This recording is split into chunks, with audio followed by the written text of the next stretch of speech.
Hello and welcome to a new episode of Under the 128. Yes, we're back after a brief hiatus. Alex Moss here, and joining me, the Magic Bag magician. More on that in a moment. Matthew Kiernan. It's been a few months since we last recorded this podcast. We have seen each other in the meantime on the road, but how have you been? Yeah, really good, thanks. And just looking at today, for example, on Friday the 6th of May when we're recording this, the Welsh Open going on, you got the development tour happening as well, and then of course you've got the Euro tour, the PDC side of things. So fantastic to have all these events back. You know, they seem like a long way off when we were trapped in our houses not so long ago.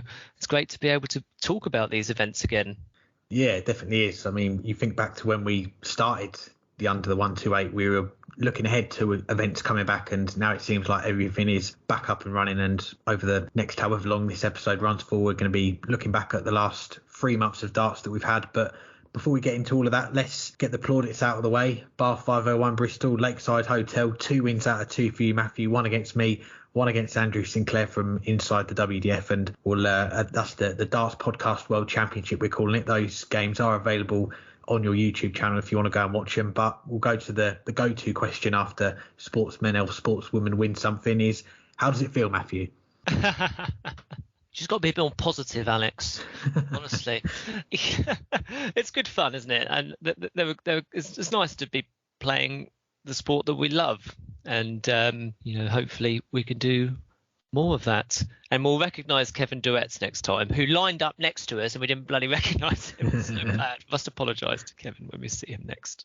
Definitely, yeah. It's been some good times the last few months. Both trips were a lot of fun, and we've not been able to do too many of them during the pandemic. And before the pandemic, we were starting to get on the road a little bit with this podcast, with the World Masters, with the BDO World Championship. I was at the Premier League in Aberdeen, and then of course everything shut down. But 2 years later, we are back, getting to as many events as we can. That the first one was Minehead. It feels a little while ago now, back to the start of March. First time in a press capacity for me there, and we were there for that opening session.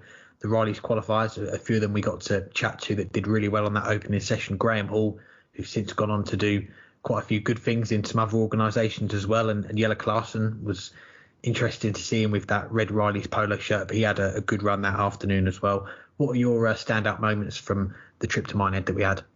Oh, well, it's just a fantastic afternoon, isn't it, that first session? And because it doesn't come across very well on the telly. I will always say this. It's a wonderful atmosphere.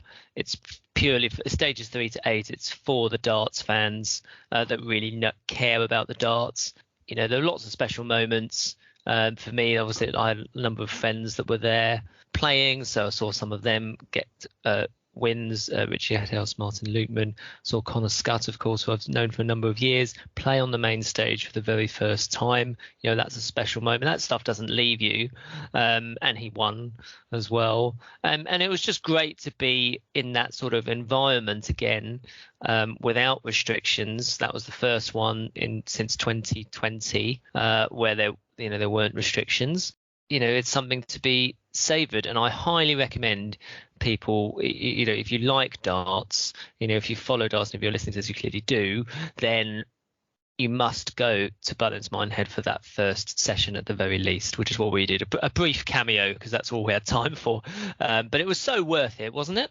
Definitely was. And speaking of brief cameos, there was another one for us at Lakeside. That was last month, the return of the WDF World Championship. We'll come on to talk about that event in a bit more detail in a moment, but just on our own experiences, what did you make of it? You were there for the first Sunday for a little bit. Yeah, I mean, it was quiet, I would say, in the crowd. I thought, you know, obviously those fans that were there, you know, enjoyed it very much, but it was a shame to see so many empty seats, and obviously, you know, the cameras were sort of playing a bit of trickery, weren't they, whenever they were cutting to the crowd to try and, you know, cut to the few people that were there to make it look busier than it was. That's a shame. Obviously, we'll get into more detail in relation to what the future holds for that. But it was very well run. What I would say, it was quite an eventful day when we were there. I don't know if we're going to get bogged down in this, but obviously there was the element of Mikuru Suzuki returning the trophy that day. That was the day that I turned up, and I got out of my car and I'm looking over the left, and there's Jacqueline there in his, you know, very nice car. I'm in my, you know, getting out my Skoda. Nothing wrong with that Skoda. LF15 Reg. You know, and I'm thinking, oh well, he's obviously here for Paula, because Paula was playing on the same day, and or previous day maybe. So obviously that must be why he's here. Fine, okay. So we sort of exchanged this sort of awkward glance. I mean, he doesn't know who I am. It's fine. Obviously, he clearly realises that people know who he is after what was one thing and another. Later on in the day, standing in the press room, chap looks at me and says, did you return that trophy then? I said, I beg your pardon. I said, yeah, did you return that trophy? And I'm looking at him, I have no idea what he's talking about. And he said, oh, sorry, mate, I'm getting you mixed up for someone else. Oh, okay, that's all right. And then obviously as it transpires, while I'm having that conversation, they're clearly doing the handover of the trophy at that point, the old BDO trophy. So that's not ideal. It's quite a stressful situation that for Miku, and then she went on and won later on in the evening, of course, which is amazing. That's quite a weird situation to be part of. That was my sort of mini cameo, but I thought the WDF did a great job, really. But as we said, it was just a shame that they didn't get a bigger audience. I guess in the wider aspect of it, it didn't feel like it really cut through into the sort of the wider darting consciousness. One that we'll come on to in a moment. We're going to rate the tournament, look back at it as a whole, on the oche, off the oche. Before then, though, there's one thing I've got to ask you, and I did touch on it in the intro, and that is that the magic bag that we saw, and we'll paint a picture for our listeners, shall we? It's a Friday night in Minehead. We're getting ready. A Thursday night in Minehead. We're getting ready for the UK Open to get underway on that Friday afternoon. We're not watching the Premier League darts for a change, and you make the trip to the Morrisons and you pick up a magic bag. Take it away. I appreciate I give the impression that I'm in my 50s. I can confirm I'm in my 30s. Cost of living crisis, Alex, is nothing to be laughed about.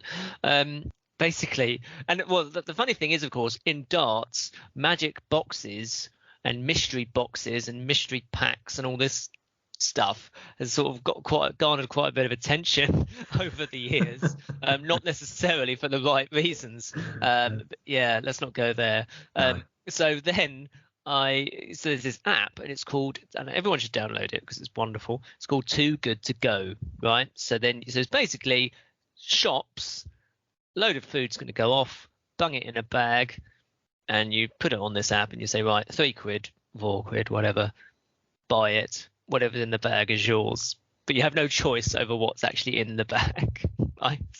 So it saves you having to go hunting around for the yellow stickers, which we've all done, let's be honest. So yeah, I picked up a bag, and you thought I was totally bonkers for doing this, and you're probably right, in fairness. But I did get some nice sandwiches out of it and some fruit and veg for the next week. So who's laughing now? Happy days. And yeah, I was hoping to give my review of a magic bag, but unfortunately it got cancelled right at the end. So hopefully we'll bring that to you guys on the next episode, because I know you're all looking forward to that. But let's get into some darts talk, shall we? That's what people are here for, and there's a lot to get to, isn't there? We'll start off, you alluded to it there, with the WDF World Championship and what we thought of the event, and a long time coming, getting this event on after the pandemic and all the hurdles that the WDF and all the organisations putting on events like this have had. But we have had that first World Championship back at Lakeside. How did you rate it? Well, I think everyone, a lot of people have covered this already, haven't they? But we will just reiterate that it was very efficient, and the WDF have proved that they can have a big event without any dramas, which there weren't any. With fine, there might have been a minor drama behind the scenes with the situation I was alluding to earlier with that trophy, but I mean that was out of their control. And I would rate it very highly in that regard. I think that obviously if we're going to recommend things that they can work on in the future, obviously there are continuing issues with the venue, but that's out of the WDF's control really, other than obviously they work with the venue, but the venue set the prices ultimately, don't they? And food and the drink, which is always debatable at Lakeside. You had a nice fish and chips though, so you were all right. You had to remortgage your house to buy it, but it was still edible. So there's that element. When in the build up to it, I thought, oh, this is good. Expanded fields, great, gives more people a chance. Then, of course, unfortunately, we watched some of those games, or the majority of those games were very nervy, weren't they? A lot of those players just hadn't had the opportunity to play on television before, play on a big stage. A lot of them struggled, let's be honest, in those preliminary rounds. But it picked up a lot as the week went on. But it was a struggle early doors, I would say. I think the multimedia coverage from the WDF was very well done, which is obviously very important. These are how these things are assessed now, let's be honest. There were a lot of media there, including us, which shows that there is interest. Three very worthy or four very worthy winners in the end. So, lots of positives. Where it goes from here is another question. And whether it's sort of cut through, as I say, into the wider sort of sporting sphere, I'm not sure whether it really achieved that. But how you achieve that is another question entirely. What was your take, Alex?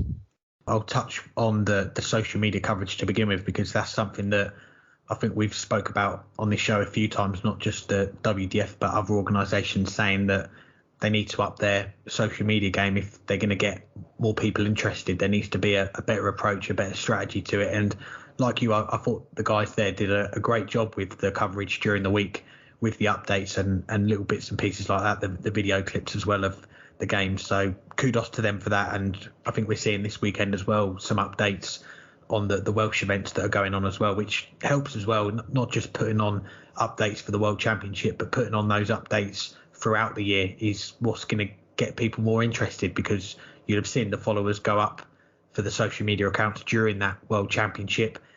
The only way you're going to build that following, keep those people interested in the product, is to keep those updates coming for all the other events as well, because as we know with the WDF, there are events on pretty much every weekend. Now, you're not going to see all the big names there every weekend, but when that time comes, when they are playing, for instance, this weekend, you've got the Welsh Open going on, you are going to see a lot of those names. You are going to see the likes of Neil Duff, who won the men's title at Lakeside, Bo Greaves, who won that women's title as well. You are going to see them in action. So people want to know how they're getting on. They want to be able to follow how those players are getting on, how the world champions are getting on, and all the other bigger names, if you like. So, yeah, kudos to them for the social media coverage. And as far as the ticket sales, which we've touched on, that's something that we know that the WDF are not very happy about. And we spoke with Richard Ashdown on the show, the Weekly Dartscast, a few weeks ago, and he said that early conversations have already started as far as what they can do in 2023 as far as their World Championship, and we'll come on to that in a bit more detail in a moment. But yeah, the ticket sales is around about 25% in that ballpark, I think, overall for the tournament. And for any organisation, that's not something that's going to last the test of time, is it? If the PDC put on an event and they sold that percentage, then they're not going to go back there next year, are they? So that's something that I think the WDF, probably one of the bigger things they really need to look at off the back of this first World Championship, is how they can translate the interest that they've got on social media from darts fans to getting people bums on seats for the next one. Because we've seen in the past, the Lakeside, it can sell out. We've seen packed out crowds for the whole tournament in the past, and it's still a venue that does attract a lot of interest. So you can do it. It can be done. Ticket prices, maybe that is something that needs to be looked at. I think maybe cut the prices to get more people in there. But as far as an overall first one, I think they do deserve a lot of credit, because, as I touched on, there's been a lot of hurdles, a lot of challenges that they've had to face to get this event on, and the postponement back in December, a few weeks before it was going to happen in January. There might have been some organisations that might not have come back from that, but they stayed positive. They kept the faith, if you like, and they were rewarded in the end with a good tournament. And like you say, towards the end of it, it did pick up the standard. We saw a record average from Richard Veenstra. We saw some good performances in there, and 4 worthy winners of those world titles as well. So I guess the question is does it go back to Lakeside in 2023, and does it go back to the January slot? And, well, I mean, if they've got no other option but to go back to Lakeside, if that's the best offer on the table, then I think probably the answer is yes. And will the January slot attract a few more punters than they got this time around? I would suggest probably yes as well, because it's Dartmouth, isn't it? And it's trying to encourage more people to book in that regard. So there's that. But also, I guess there is also an argument, perhaps not with the World Championship necessarily, but I mean, it could happen, is can they tap into that Netherlands market? Because that's one of the big cancellations that they had and suffered because of, the pandemic. The World Open and the World Masters was obviously due to be in the Netherlands. And I think that's an untapped market. The PDC don't use it. And that's primarily, I think, due to restrictions on alcohol and tobacco sponsorship. And yet, when you have a Premier League there, it sells out, doesn't it? There's a big orange army in a great big stadium. So clearly there is interest. And obviously there's the Dutch Open, of course, which we must go and play in. That is another option that they could possibly look at. What's your take on it? Well, I'll start with the venue, and as we said at the start, we were at Lakeside for part of the tournament, and it is still a special venue, and I was there for the opening weekend, and I mentioned it when I did the review with Burton a few weeks ago now, that I was part of the 501 walk with Nick Rolls and a lot of the players. I think it's a tradition that they do at Lakeside, where on the Friday before the start of the tournament, all the players that have arrived there, they get the chance to walk around the venue, have a look inside, look around backstage and get a bit more familiar with surroundings, the setup and everything. And you saw with some of the players there that were making their debuts that hadn't been to the Lakeside before, there was that excitement about getting up on that stage. And I think there is still that sense of excitement for the players, especially the players from those generations that have grown up watching the Lakeside and have heard about all the stories and that. I think the newer generation, if you like, the likes of Bo Greaves, Luke Littler, who at 15 years old, he was one of the youngest players to play at Lakeside. I don't think there's that much excitement as maybe some other older players. And I think nowadays, if you ask a young player coming through, where would you want to play darts? I don't think they'd say Lakeside. I think they'd say probably Ali Pali or a Premier League venue where you've got a huge crowd to play in front of. So I think that's going to be a challenge. Keeping it at Lakeside is the newer generation, the younger generation coming through. Is that unique selling point going to be there for them to play at Lakeside? And that's something that the WDF have got to work on, is building that reputation of Lakeside, playing there, talking about all the greats that have played on that stage, your Eric Bristow's, your Phil Taylors, your John Lowe's, Jockey Wilson's, all those players, all the special moments that you've seen on that stage over the years. It's building that into that newer generation and telling them how exciting, how big an opportunity this is to play at Lakeside. And the venue that we've touched on it, the ticket sales, if they're not going to be able to lower the prices for a future World Championship, then that is going to be a big task in selling those tickets next year. So for me, I probably would keep it at Lakeside for the meantime, but I think there's no harm in looking at other potential venues. And you mentioned the Netherlands. We know that the World Masters is going to be there in December. That's going to be interesting to see what the uptake is in tickets for that, whether they get good crowds for that, and that could maybe lead the way to a World Championship moving there or potentially somewhere else. As far as the dates, and we chatted with Richard about this as well, and he said having their World Championship on in April and how well it went, it proved that it can be held at any time during the year. It doesn't have to be held in that January slot, and I think it did well in that slot that it had in April.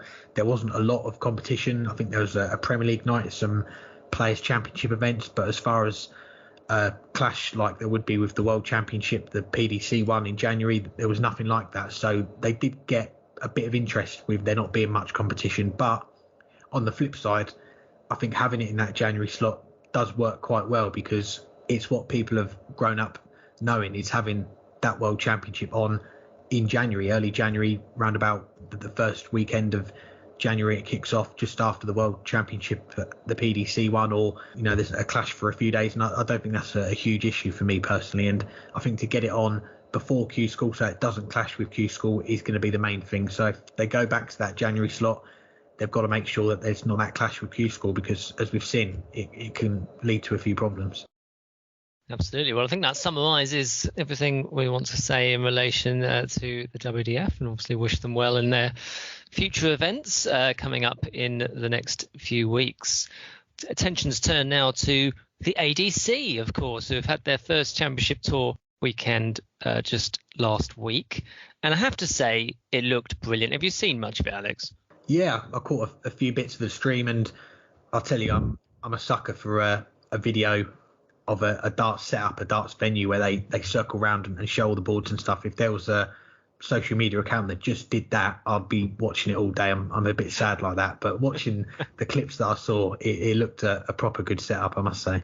Yeah, so it was amazing. So, most of those people doing that, you would imagine, are probably volunteers. So, and then again, we'll talk about this with the UKDA side of things as well with the Magic Weekend. But, an amazing setup. I think I remember the quote that I was told by the old Hampshire County Committee, Frank Branksome, and he said, darts players think the fairies put up these boards, Matthew, and it's a fair shout, isn't it? Because they're often the people that get forgotten in all of that. But we'll talk about that in a bit more detail in the UKDA section when that's a bit more applicable. But this is probably the most exciting thing the ADC have done since their rebrand, and I have much more interest in this than I do in relation to the old sort of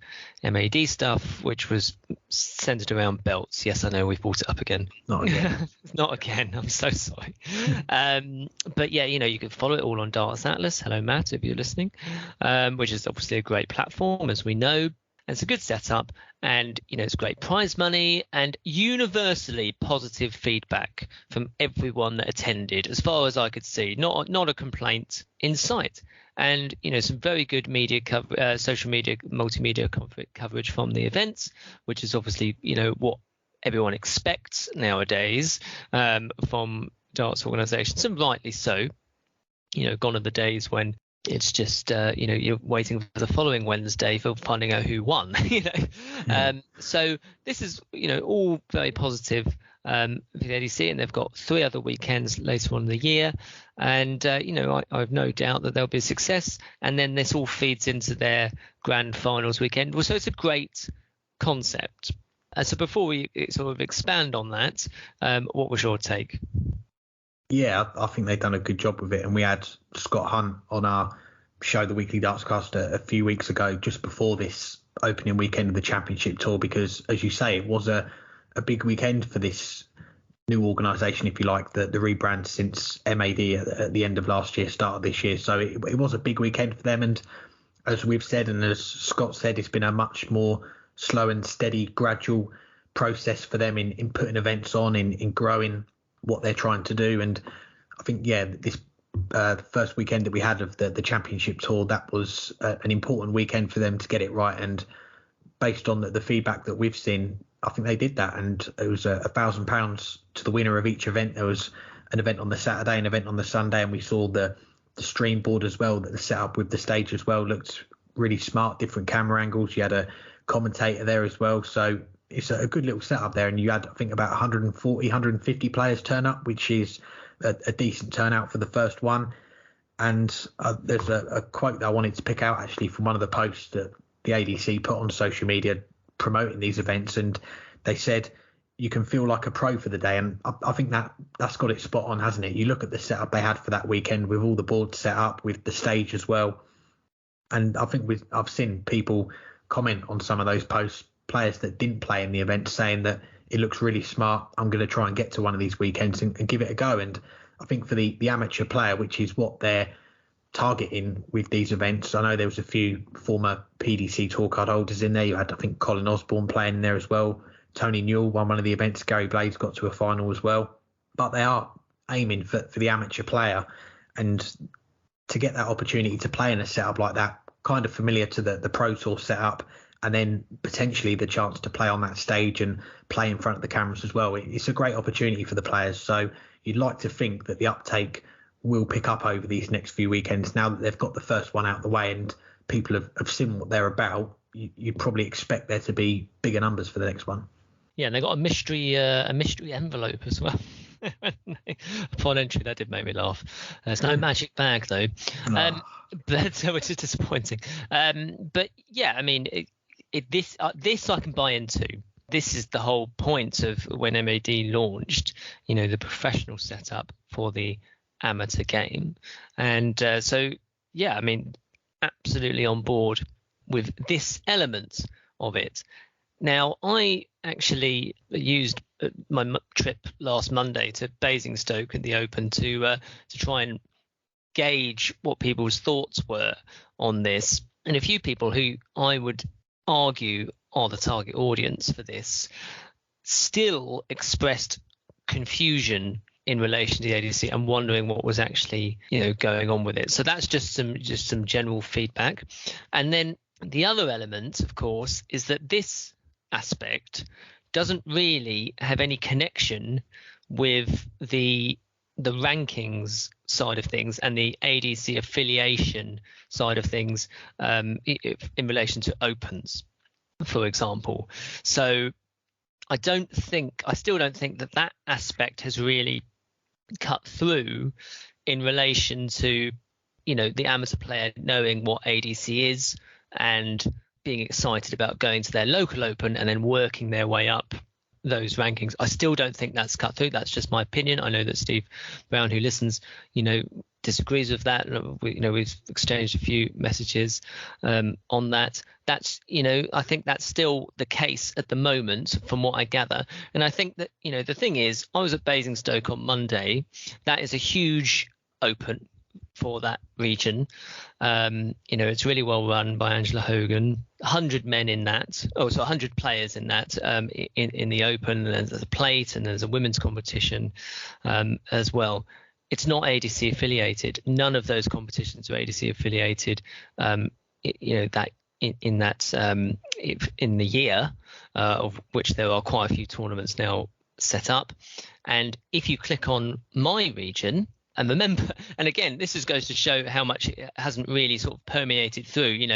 I'm a Titan, you're an Eagle. Mm-hmm. Well, that still sounds mad in terms of a sentence, doesn't it? I see what you did there.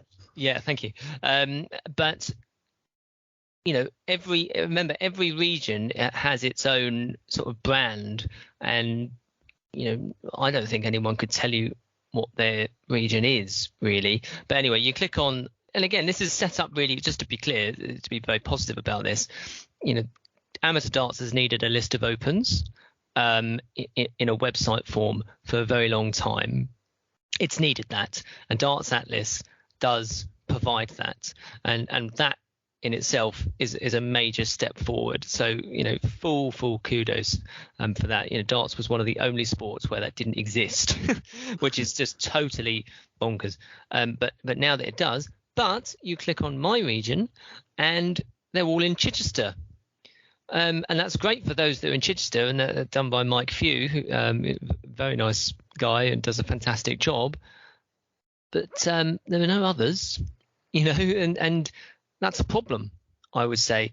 And just the one final point, for example, and it is needed. I mean, ideally, we need, I don't know how the ADC gets around this, but we need all the local regions to buy into, being ADC affiliated, if only to add uniformity to it. Because, fantastic story for you, there was a competition in Dagenham, which happened recently. I don't know whether you heard about this. Dagenham Pub was 114 players and 12 boards, so a lot of boards.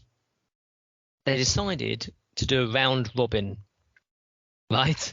So straight away you're thinking, oh my God, how are they going to do this? And of course it, as you can probably imagine, it failed quite spectacularly. All players were in there from 10 o'clock.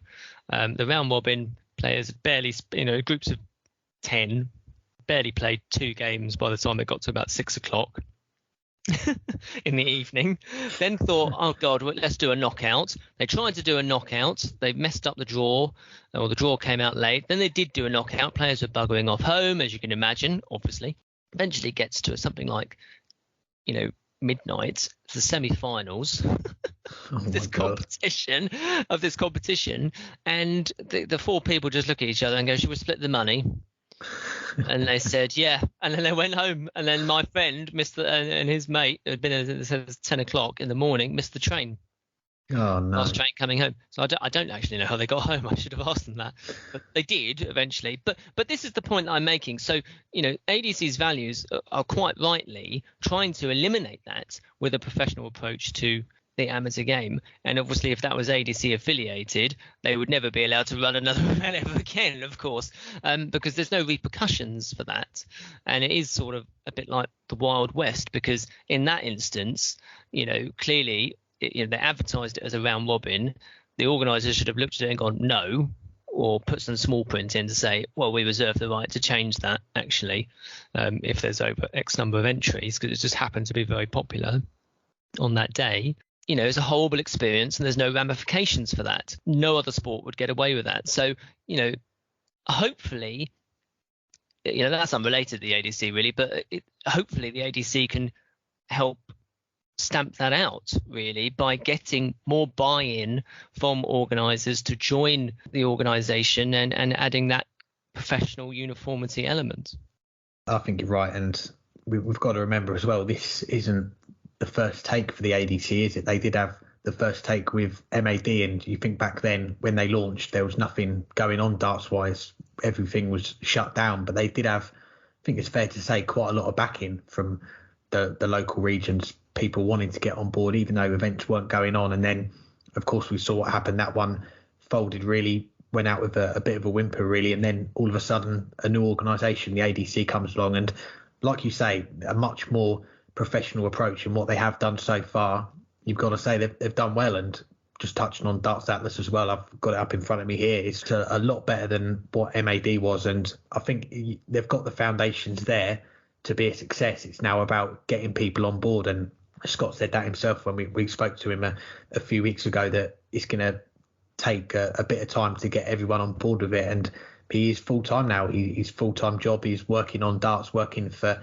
the ADC, so with him being involved, and we know what a good job he's done for darts in the Northeast, but now he's got a much bigger job on his hand in trying to get all these different regions involved, get on board with the ADC, and that's something that I do think is going to take time. But I think that the longer it goes on, the more people you get involved, get on board with the ADC, you're going to see that uptake pick up. And you look at the rankings now for the ADC, the overall rankings, I think they're getting close to 1,200 different players with an ADC ranking, which is good to see. So I think the interest is picking up. I think there's still a long way to go, and I think, there needs to be a better explanation on how things work. And we talk about social media coverage, websites and things like that. I think the ADC, they've got a great base there with Darts Atlas, but you want to see more stuff on the website. I don't think they've put a news article up since they launched again, and that was the end of December. So you've just had this first Championship Tour weekend. I think they should be shouting about it on their website, on their social media, talking about the weekend, looking back at it and saying who won and getting some quotes from the players that won it, getting that feedback, talking about how good of an experience it was. That all them little bits and pieces add together to give that full package. And I think that's something that's maybe letting them down a little bit at the moment, is their media presence, and hopefully that's something that can pick up with time. But I think it's a good start, and I think we're only 4 or 5 months into this new regime, the ADC, but like I say, I think they've got the foundations there to make it a success. It is just a case of getting more regions on board. I mean, even my region as well, there's so many events going on at the moment, but none of them are ADC ranked, but you're getting a lot of people turn out for them. So if they can cut through, and you've said it before, if they can cut through and get all these people on board, then I think it's going to be, great times for the amateur game here in the UK. Yeah, and let's hope that they do. Of course, it's just an observation that, for example, where you are, the Stone Market Grand Prix, the Evolution Darts, they do such a fantastic job in your region. They're not. It's not ADC ranked. It's a shame. But time will tell, and hopefully, as we say, it will be something to build on. So that was something new, another new idea, a new concept, and that obviously should very much be applauded. And another new concept we've seen, when there's lots of discussion about this, Alex, let me tell you, is in relation to the Magic Weekend. And of course, let's just this is of course talking about county darts, and of course let's just remember that between us we have one county youth cap between us, and that is from yourself, of course. So you know, he doesn't like to talk about it, guys. It's only once a week. Only once a week. But you know, the culmination of the UKDA season was the first ever Magic Weekend. There's been lots of feedback, and this is, remember, as a concept, it was basically all the counties from the Premier Division, and I think it was the First Division, Alex, is that right? I think that's right, isn't it?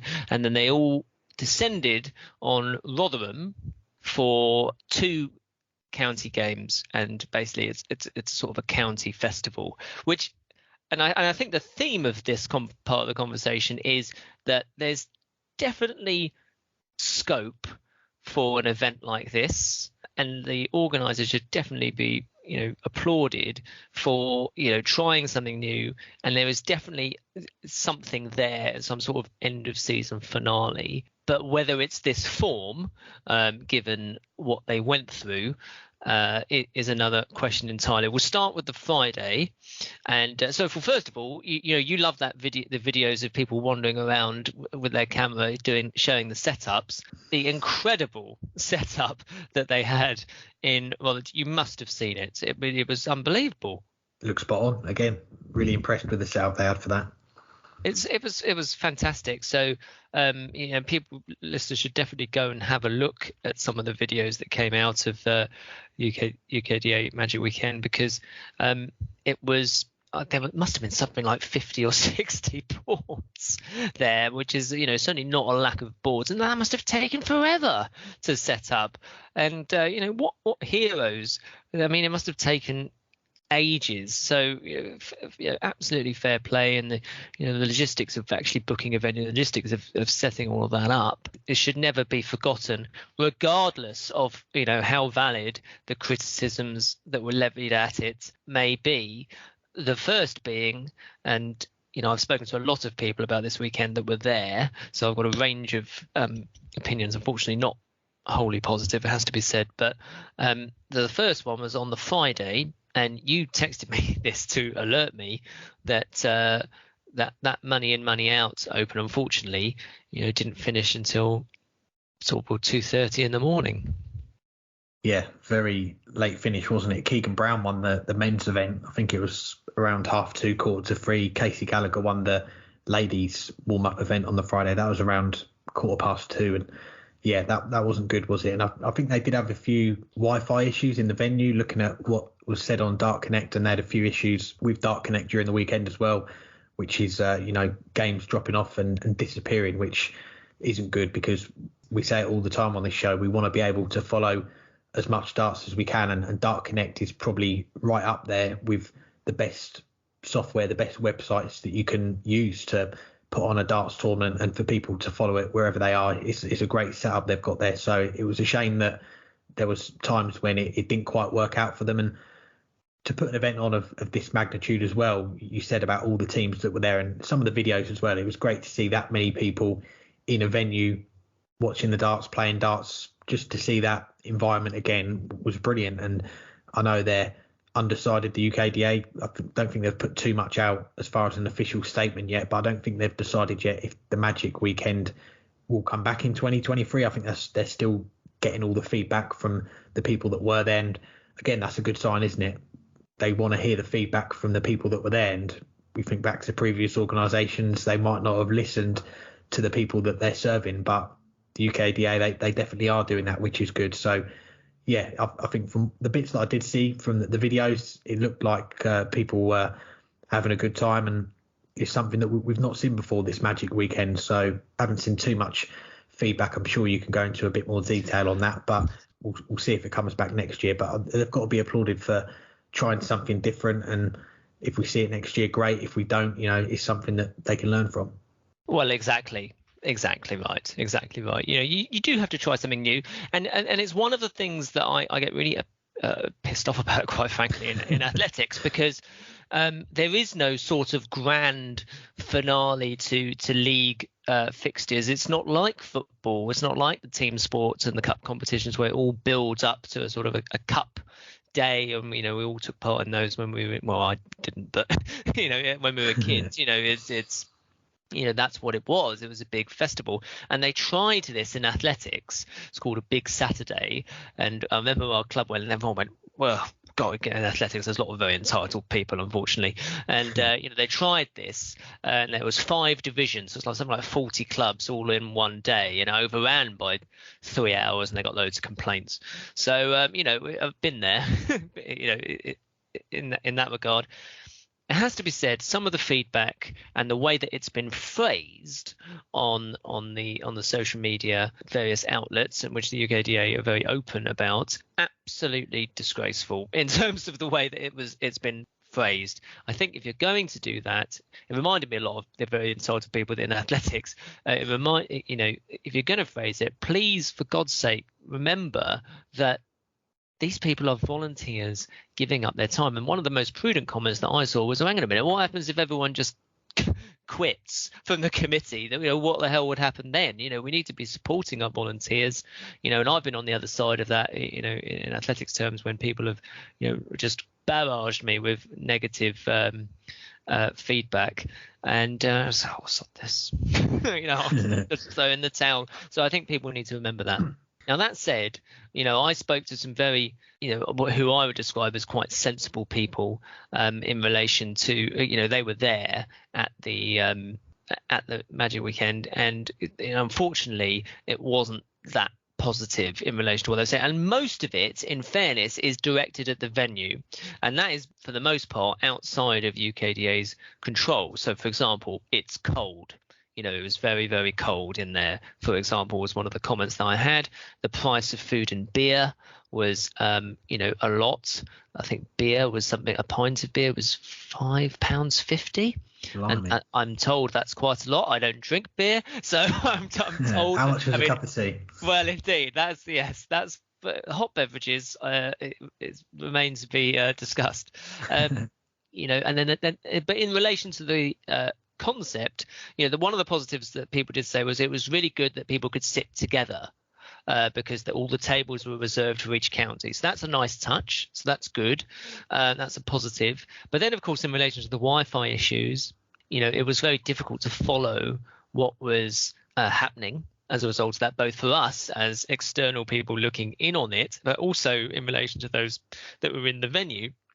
And because the venue was so large, you would have to look at, you have to walk across the room, quite, a couple of 100 meters in order to get to the other side in order to play. And then the names wouldn't appear, the full names wouldn't appear all the time on Dark Connect. So you wouldn't have a clue who you were actually following. It would just say the county name, which is a problem, because then the other argument is, well, is it county darts? Because clearly county darts is very special to a lot of people, and I experienced this when I went to see London versus Glamorgan very recently. What I didn't realize was that the biggest concept of it, and the biggest plus point, is that it is your whole team and all their supporters cheering for you and supporting on the stage. It's really special, actually. I mean, this isn't breaking news to anyone that's played county darts as listeners, but it wasn't until I was there and actually saw it that you actually realized just how special it is. And of course, that really wasn't what that weekend was all about by its very nature. So that was one of the sort of the conflicts. The biggest criticism, this is purely aimed at the venue and nothing to do with the UKDA, which I did see, and this is a passion that's very close to my heart, because my wife is celiac.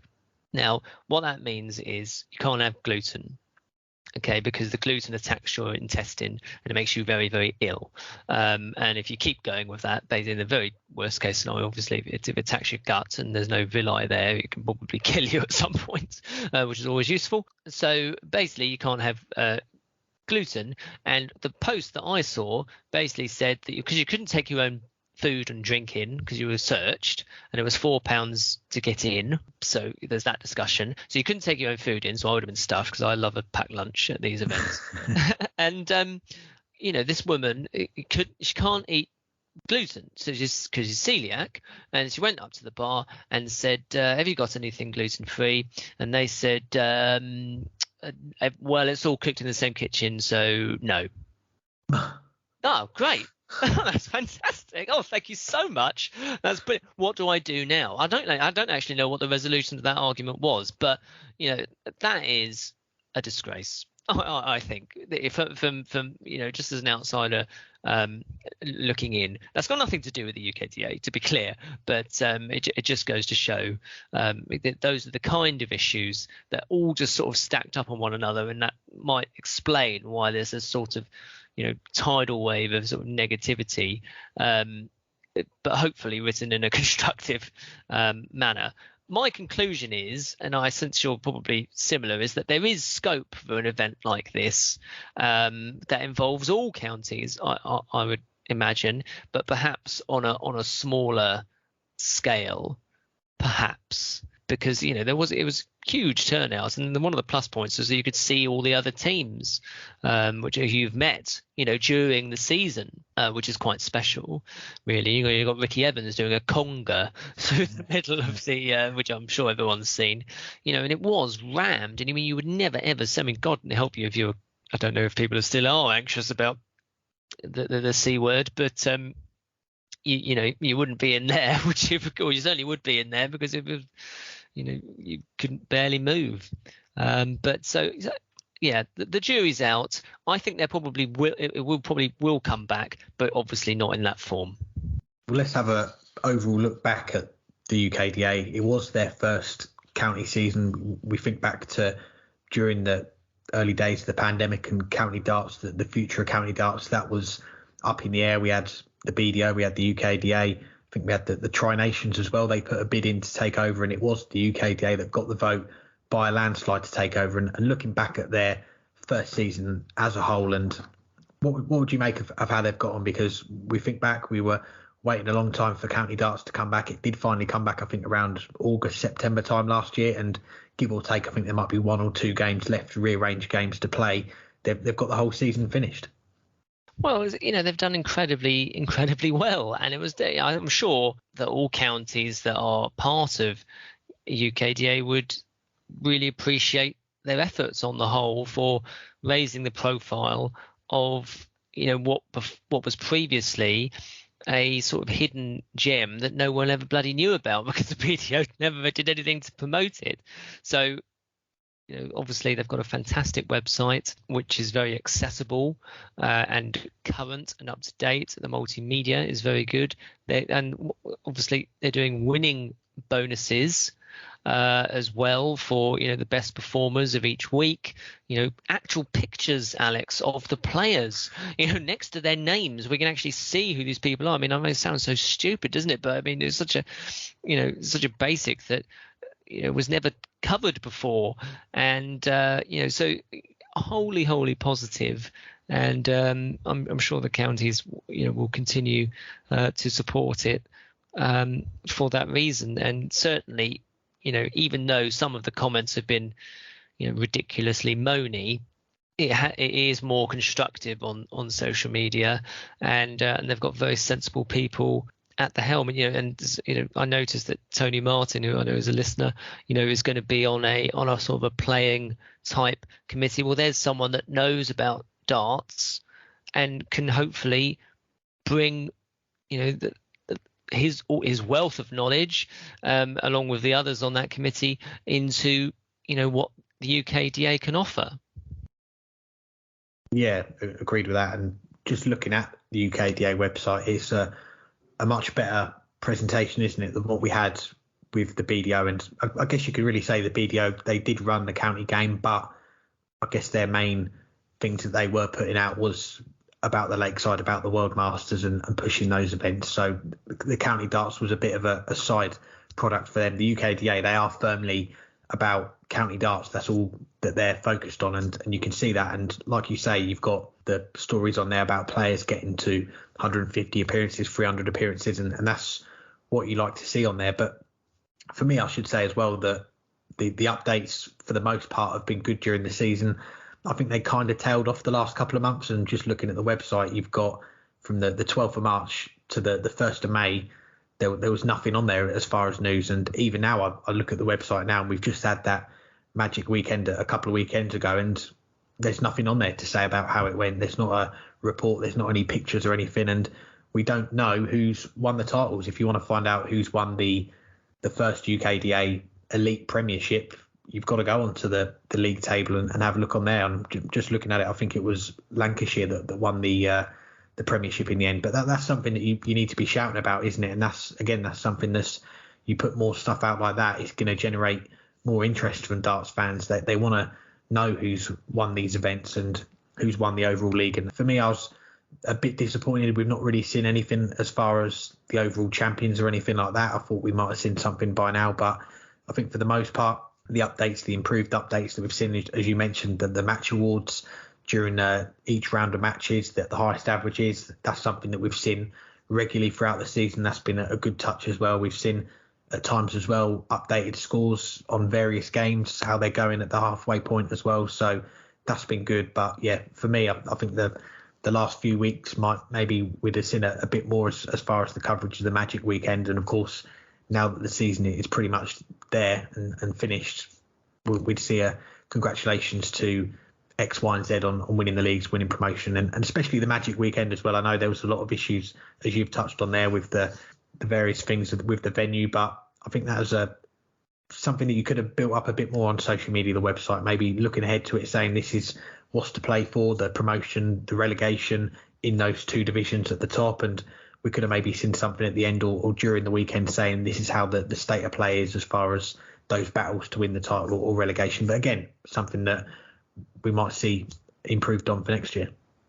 Yeah, well, I mean, they probably haven't recovered, Alex, to be honest. I mean, I think, the amount of work that would have gone into that, and I think, knowing what it's like with sort of big sports events like that, and then to get that barrage of sort of negativity, I think I would have just crawled under my duvet and hidden well, to be honest. So I can understand it. I mean, it's not ideal, as you say, but because then of course they had to they have done this now. They had to transfer all the Dart Connect data onto Darts for Windows. Yeah. So I mean, God help whoever had to do that.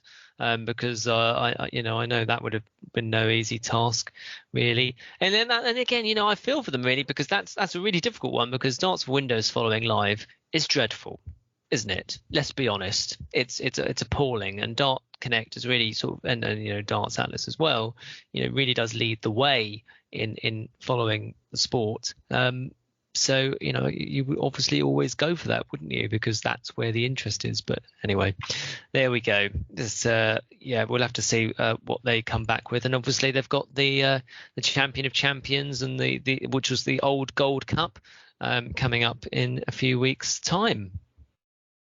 And on the bright side as well, we might have broke some news to our listeners by telling them that Lancashire won the Elite Premiership in the UKDA. So that's a good thing for us. A good selling point for us is that we've told our listeners who won the title. But no, as I say, well done to the UKDA for getting that first season under their belts. And I'm sure there's plenty more to come from them as we go into their second season, which won't be too far away. But before we finish up the show with any other business, we'll touch on the Women's Series, talk a little bit about ladies darts. And I had the pleasure of chatting to Trina Gulliver this week for the weekly Darts Cast, and what a story that was, her winning one of the titles in the last Women's Series weekend. And of course there were titles for Lisa Ashton and Fallon Sherrock as well, but there's more names making a mark now, it seems, in the women's game.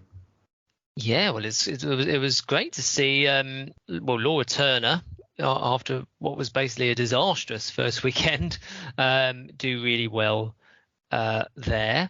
So that was really good. And then obviously we're looking at the top 8 aren't we, who are going to qualify for the inaugural Women's World Match Play. Well, you've got Jane Densley in there, who is a name that I don't think obviously you and I didn't pick her up. Obviously, regionally close to Jane would have done.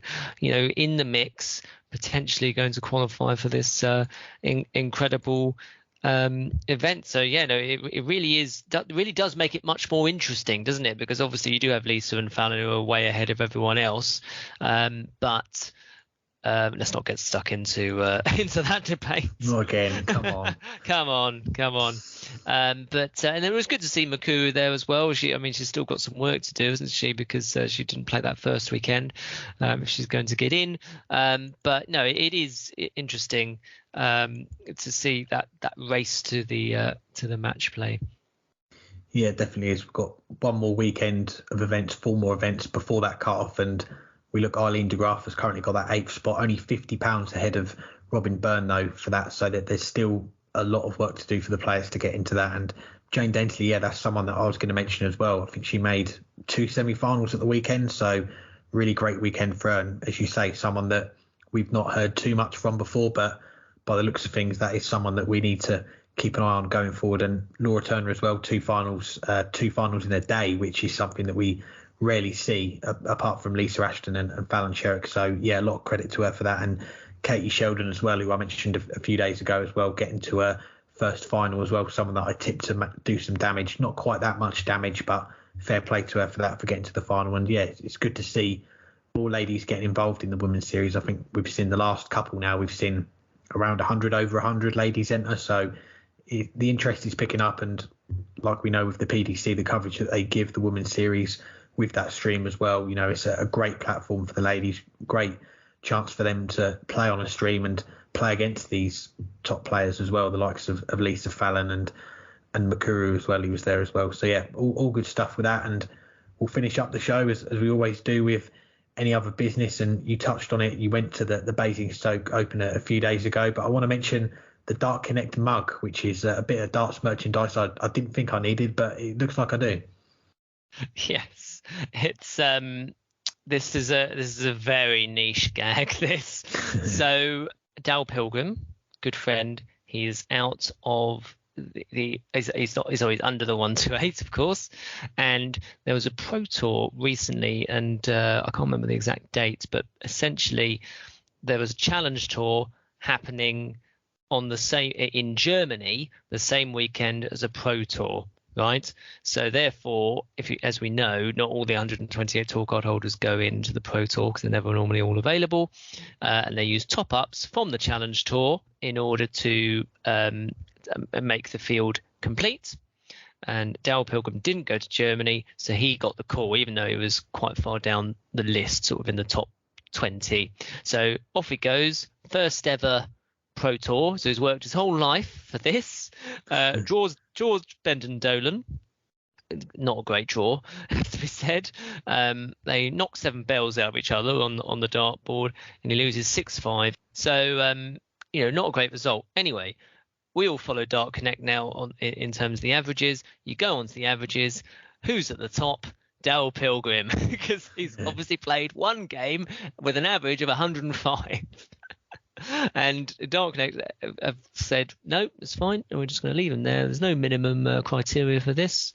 We're just going to leave him there. So Dal is now top of the averages forever for the rest of the year, which is wonderful. Dan Dawson hates this with every fibre of his being, the stats killer, and is Dal's new nickname. So I put it on the side of a mug, basically. I screenshotted it and gave it to him, and he really liked it. You can see that on my Twitter. It was a very nice moment. Yeah, I did enjoy watching that. It did bring a smile to my face. Great reaction from Daryl as well. And I know that's someone that you've known for a little while, and good to see him get the chance to play the Players Championship events, one of them, and go right to the top of that list of averages. He's ahead of all the other players: Gary Anderson, Michael Van Gerwen, Peter Wright, Gerwyn Price. He's above all of them. So it'll be interesting to see if he does get a call up for another one, if he decides to play or not, or maybe he can push that average even higher, who knows. But it was good to see that video, and I think that's pretty much everything we've got for this episode. Was there anything else you wanted to add, Matthew, before we go? No, I can't think of anything else, but it's just great that we're able to talk about all these fantastic events that are happening, with regularity, isn't it? I appreciate the society's moved on and we've all sort of forgotten about, those dark periods when we were all sort of trapped in our house and not allowed out, not allowed to mingle. But it's just great that darts it really is back, isn't it? Yeah, definitely. It's great to see all these organisations that we've talked about get their events that they've planned probably during the pandemic and waited a long time to get them on, and a lot of them we have seen take place already this year, but there is still, of course, plenty to come during the rest of the year, and hopefully we won't leave it another 3 months before we do one of these, and we'll get another one too. Been plenty going on under the 128. There's going to be plenty going on over the next few months as well, so we'll be back very soon to look back at it all again. Until then, hang tight and enjoy the darts.